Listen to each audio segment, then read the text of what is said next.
Bismillahirrahmanirrahim. Assalamualaikum warahmatullahi wabarakatuh. Adik-adik mahasiswa yang dimuliakan Allah, kita akan membahas masalah penyelesaian dengan menggunakan ANSYS Workbench. Sebagaimana kita tahu, ANSYS adalah sebuah software berbasis metode elemen hingga yang bisa untuk menyelesaikan berbagai permasalahan dengan lebih cepat dan lebih mudah.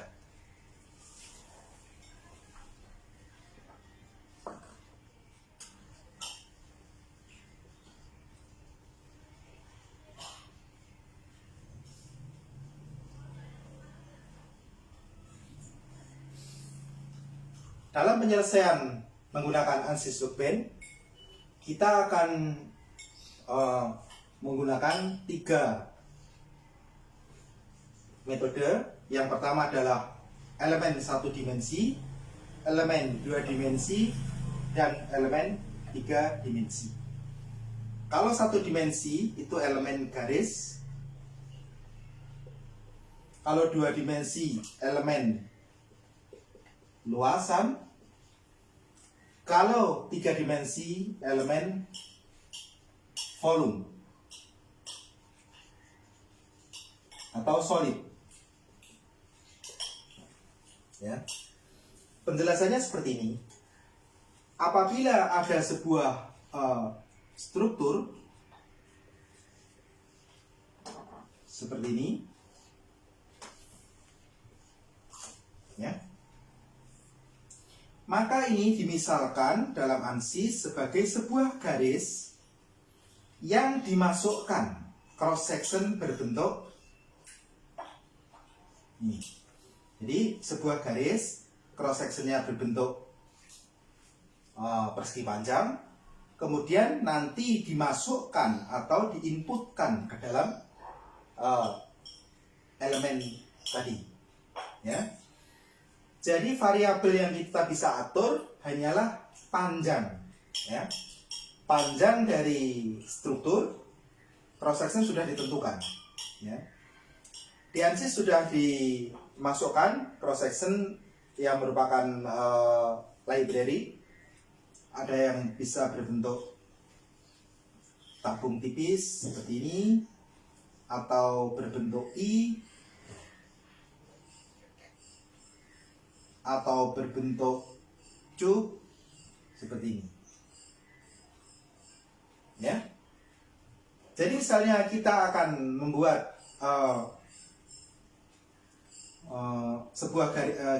membuat sebuah garis, kemudian kita masukkan cross section ini, maka ini merupakan sebuah garis atau sebuah balok yang berbentuk seperti ini, yang memiliki panjang tertentu. Demikian, ya. Ini adalah elemen garis, ya. Yang kedua adalah elemen luasan. Kita bahas elemen luasan.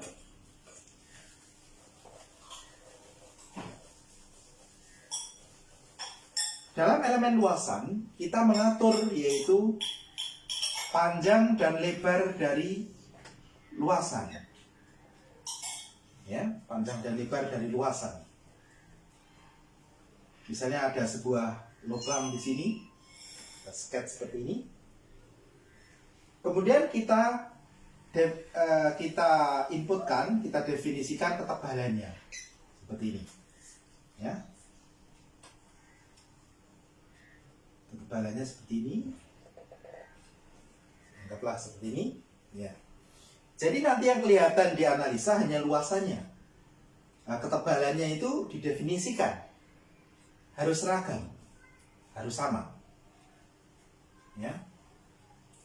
Dan nanti elemen ini dibagi-bagi menurut menjadi elemen-elemen yang kecil. Di sini kita mengenal bentuk elemen segitiga. Elemen segitiga itu jadi misalnya ini, ya, berbentuk segitiga seperti ini, segitiga terus.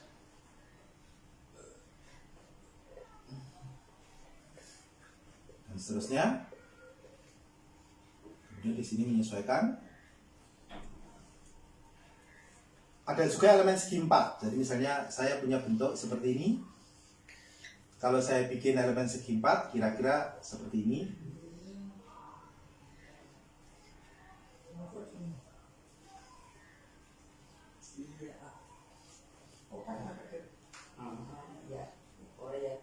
Dan seterusnya dengan ketebalan tertentu.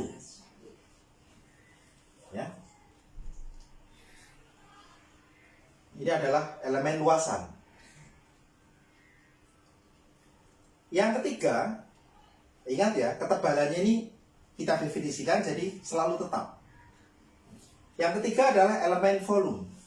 Dalam elemen volume benar-benar 3 dimensi. Benar-benar 3 dimensi. Misalnya kita mau membuat bentuk seperti ini ya, elemen volume.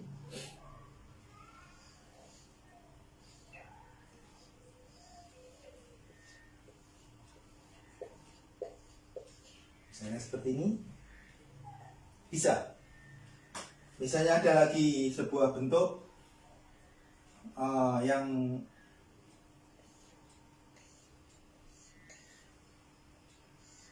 seperti ini, kemudian ada kepanjangan ke sana, kemudian ada lubang, kemudian di sini ada lagi, misalnya seperti ini, ada lagi,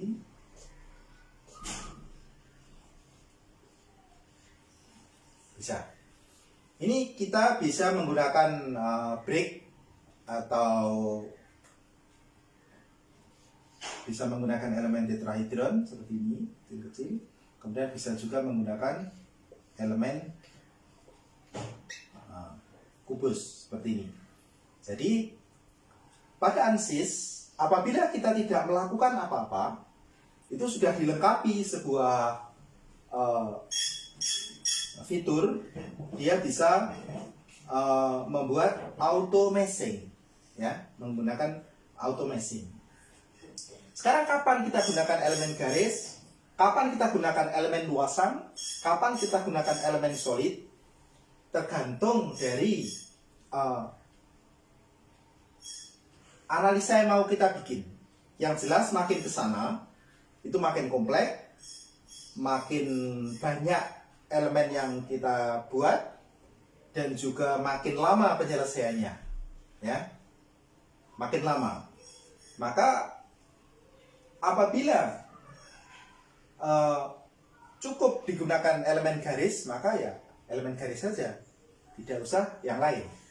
Tapi apabila kita harus menggunakan elemen lain, itu misalnya kita membuat sebuah bentuk seperti ini, yang homogen seperti ini, maka elemen garis lebih bagus.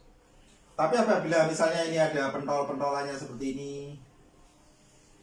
kemudian di sini ada bentuk-bentuk yang tidak simetris misalnya, kemudian ada bentuk-bentuk lain, tentu kita gunakan elemen 3 dimensi, lebih akurat, ya. Demikian penjelasan tentang jenis-jenis elemen yang ada di dalam ANSYS Workbench. Dan ANSYS Workbench ini memiliki kemampuan untuk membuat auto elemen. Jadi asumsikan kita tidak mengatur apa-apa, maka dia bisa mengatur secara otomatis. Tapi yang jelas pengaturan secara otomatis itu tingkat akurasinya tentu tidak sebagus yang manual. Tapi untuk manual, untuk membuat meshing yang manual, itu tentu ada teknik-tekniknya tertentu, ya, gitu. Dan kita nanti akan mempelajari lebih jauh lagi bagaimana sebuah benda kita modelkan, kemudian kita meshing sampai menghasilkan sebuah meshing yang saling terhubung satu sama lain, ya. Karena antara elemen pada metode elemen hingga di dalam ANSYS ini harus saling berhubungan satu sama lain. Tidak boleh ada yang discontinue atau yang tidak berhubungan satu sama lain. Saya kira demikian penjelasan singkat tentang ANSYS Workbench dan analisa yang akan kita buat, ya. Untuk pertemuan selanjutnya kita akan langsung membahas di ANSYS bagaimana penerapannya elemen-elemen ini dalam sebuah struktur. Assalamualaikum warahmatullahi wabarakatuh.